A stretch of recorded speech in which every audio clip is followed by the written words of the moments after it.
Morning and welcome to additional problem session. In this session we are going to do few more problems related to Fourier transform. First of all, we are moving to problem number 33. Find the Fourier transform f of x equal to 1 minus x square in mod x less than 1 and 0 for mod x greater than 1. Using inverse Fourier transform, show that integral 0 to infinity sin omega minus omega cos omega by omega cube into cos omega by 2t omega is equal to 3 pi by 16. First of all, we are going to find the Fourier transform of this function, then apply inverse transform. We calculate this integral as 3 pi by 16. So we start from the definition of Fourier transform. From the Fourier transform definition, we have Fourier transform of f of x or f bar of omega is equal to 1 by root of 2 pi integral minus infinity to infinity f of x e raised to minus I omega x dx. Here f of x is defined like this. It has two definition: 1 minus x square in mod x less than 1, 0 in the other range. So we take this non-zero value 1 minus x square, it is in mod x less than 1. Mod x less than 1 means minus 1 less than x less than 1. So this limit of integration minus infinity to infinity changes to minus 1 to 1 in this value 1 minus x square. So I substitute f of x equal to 1 minus x square. Now we apply integration by parts. Here we can use Kronecker Theorem. That means a special case of integration by parts. In a product, first term is a positive power of x. In that case, we use this theorem. So 1 by root of 2 pi into first function into integral of the second term minus derivative of this first into integral of this term plus, now look into this term, derivative of this term into integral of this term, like that. But the first term is a polynomial, so after certain stage its derivative becomes constant and finally it becomes 0. It will end with infinite number of steps. That is the idea. So we start with the Kronecker method. 1 minus x square into integral of the second e raised to minus I omega x divided by derivative of this power with respect to x, that is minus I omega, minus alternate terms plus minus then derivative of this term in bracket, derivative of the first term here is minus 2x into integral of this term. Integral of e raised to minus I omega x is again e raised to minus I omega x by minus I omega. So in the denominator we have I minus I omega the whole square. Next is plus derivative of this term, that is minus 2 here. The integral of this term e raised to minus I omega x divided by minus I omega the whole cube. Next term is actually derivative of this 2, that is 0. That is why we stop here. Now limit varies from minus 1 to 1. When I put upper limit here 1 minus 1 square, that is 0, minus when I put lower limit minus 1 square is again 1 minus 1 0. So whatever happened in this first term automatically goes to 0 in this upper limit and lower limit. Next time is minus, then there is also one more minus because minus I square is again minus 1. Minus into minus into minus negative. So constant is 2. Then there is an omega square, so 2 by omega square. When I put upper limit here also there is x, upper limit here 2 into 1, 2. So I take this negative outside. 2 into 1, 2. E raised to minus I omega x. I take this 2 also outside. Then minus, when I take lower limit minus 1 here, minus x. So minus into minus becomes positive. Then e raised to here, e raised to minus I omega into minus 1. So plus I omega. Close the bracket. Minus I the whole cube is actually minus I. So minus into minus positive. So plus 2. I is in the denominator, I omega cube. When I put upper limit I got e raised to minus I omega. When I put lower limit I got minus e raised to minus I omega into minus 1. So e raised to plus I omega. Then e raised to minus I omega plus e raised to I omega is 2 cos omega. E raised to minus I omega minus e raised to I omega. I take a minus outside. So it becomes e raised to, that becomes minus sin omega. 2y sin omega. Then I and I get cancelled. I got this expression 4 by root of 2 pi sin omega minus omega cos omega by omega cube. Sin omega minus omega cos omega by omega cube. See, we got that term here, sin omega minus omega cos omega by omega cube. Here I take LCM, I and I get cancelled, 2 into 2 4. I can take 4 outside, 4 by 2 pi.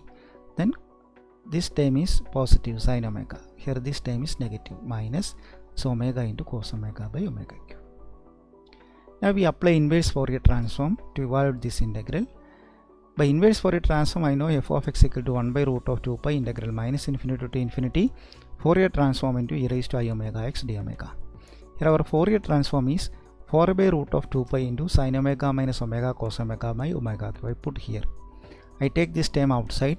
4 root of 2 pi into root of 2 pi is 2 pi. So 4 and 2 get cancelled. I get 2 numerator. So 2 by pi. Integral minus infinity to infinity sin omega minus omega cos omega by omega cube into I rewrite e raised to I omega x as cos omega x plus I sin omega x. This is called the de Moivre's theorem. E raised to I theta is cos theta plus I sin theta. Here e raised to I omega x, so cos omega x plus I sin omega x dx d omega. I split these terms into two parts, real part and imaginary part. So 2 pi pi into integral minus infinity to infinity sin omega minus omega cos omega by omega cube into cos omega x dx plus I into 2 by pi into integral minus infinity to infinity sin omega minus omega cos omega by omega cube into sin omega x d omega. Now look into this integral. Integral is varies from minus infinity to infinity. So we think about some odd function, even function property here. The sine function is odd, so sin omega is odd. Omega raised to 1 is odd. Cos omega is even. So odd into even, again odd. So numerator is odd minus odd. Odd minus odd is odd function. Again divide by omega cube. Power is at odd degree power. So it's again an odd term. Denominator is odd. So numerator is odd, denominator is odd. Odd by odd is even. So this term in this bracket is an even function. Again cos function is even. So even into even, even. So this entire integrand is even. When we look into the second term, this bracketed term is even function, but sine function is odd. Even means positive, odd means negative in terms of sign. For easy transaction, we can think about odd function as a positive term.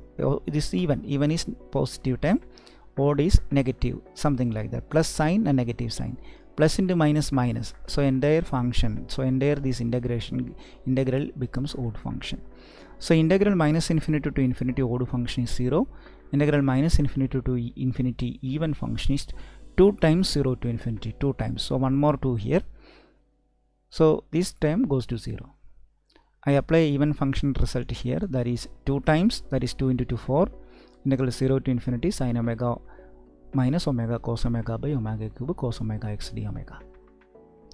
Now we bring this 4 by pi to the left side, and side changing, we got integral 0 to infinity sin omega minus omega cos omega by omega cube cos omega x dx is d omega is equal to pi by 4 f of x.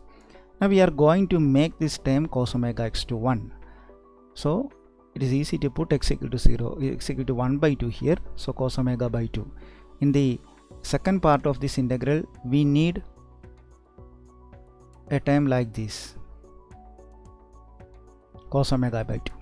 So we make this x to 1 by 2.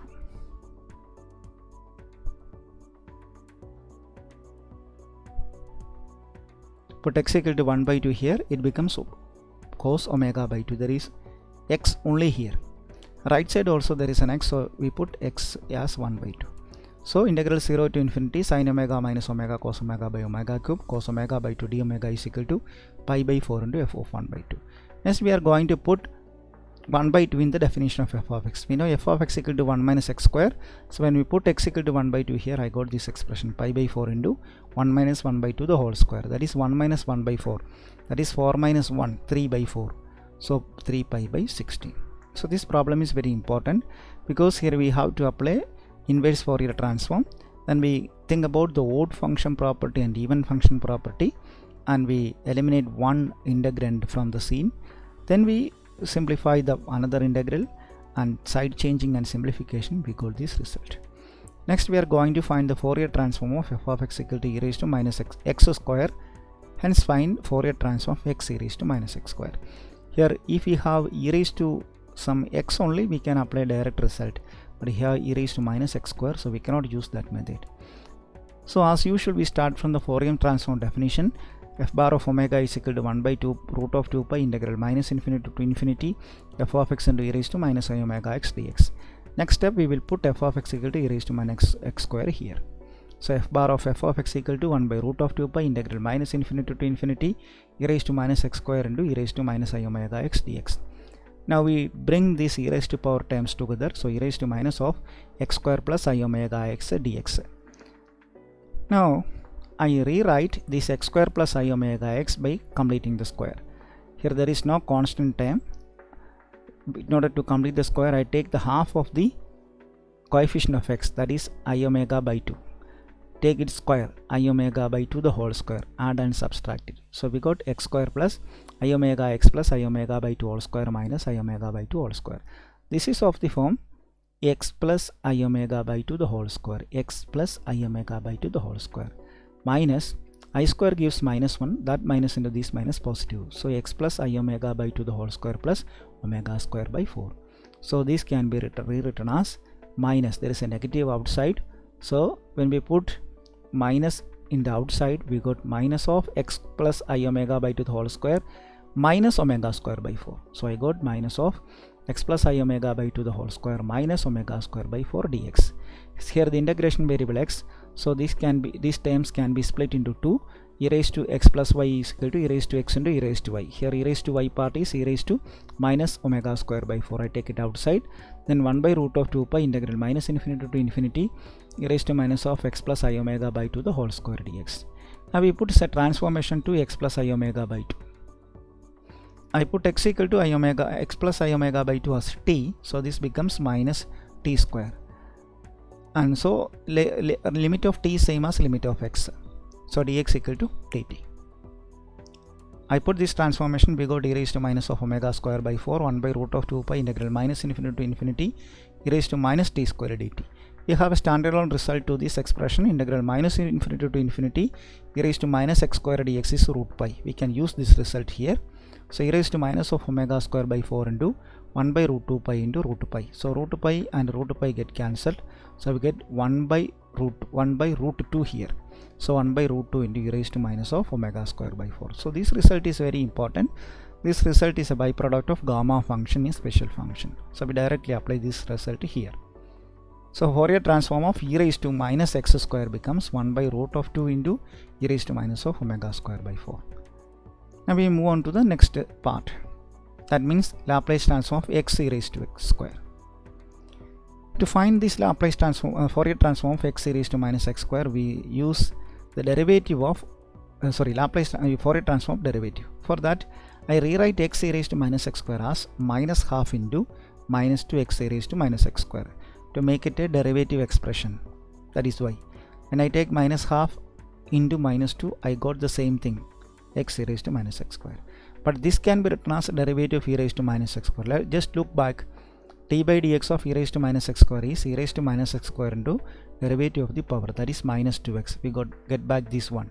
So we can write x e raised to minus x square as minus half into d by dx of e raised to minus x square. Now we will use this result. Fourier transform derivative is equal to I omega into Fourier transform original function. So this becomes Fourier transform of x e raised to minus x square. That is equal to minus half into Fourier transform derivative. Fourier transform derivative is equal to I omega into Fourier transform of original function. We know Fourier transform of this function. That is a trick. So Fourier transform of x e raised to minus x square is equal to Fourier transform minus half into minus 2.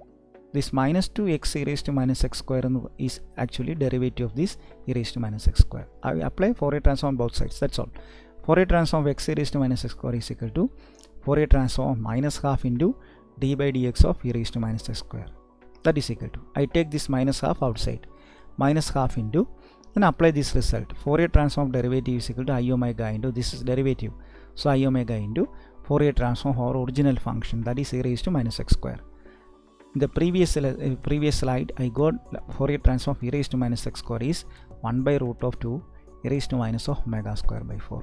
So this can be rewritten as minus I omega by 2 root 2 into e raised to minus of omega square by 4. That's all. In this result, in this problem, we apply this result. Fourier transform of derivative is equal to I omega into Fourier transform of original function f of x. So we see one more problem, that is find the inverse Fourier transform of f omega is equal to 1 when mod omega less than w naught, 0 for mod omega greater than w naught. So we start with the inverse Fourier transform formula. By inverse Fourier transform, we have f of x equal to 1 by root 2 pi integral minus infinity to infinity Fourier transform into e raised to I omega x d omega. That is very important. So f bar of omega is actually 1 and 0. So this integration gives some valid or non-zero value only when this f bar of omega is non-zero. So we take this 1. In that case, the range is minus omega naught to plus omega naught. So integral minus infinity to infinity changes to minus omega naught to omega naught. Then we use this value 1 in the place of f bar of omega e raised to I omega x. So we simply integrate e raised to I omega x with respect to omega. So e raised to I omega x divided by derivative of this power with respect to omega. So ix not I omega, ix in the range minus omega naught to plus omega naught. Then we put the limit 1 by root of 2 pi into e raised to I omega into omega naught. I omega, I put the value for this omega, so ix omega naught, not I omega omega naught, ix I omega omega naught. I am going to put value for this x. The integration is with respect to omega, not with respect to x. That is why I put value to omega. So I omega naught x minus e raised to ix minus omega naught. That is e raised to minus I omega naught x by ix. Then this term can be written in terms of sine function. E raised to I theta minus e raised to minus I theta is 2i sine theta. In that case, theta is the variable. In this case, we have omega naught. In terms of omega naught x, it is defined. So 2i sine omega naught x.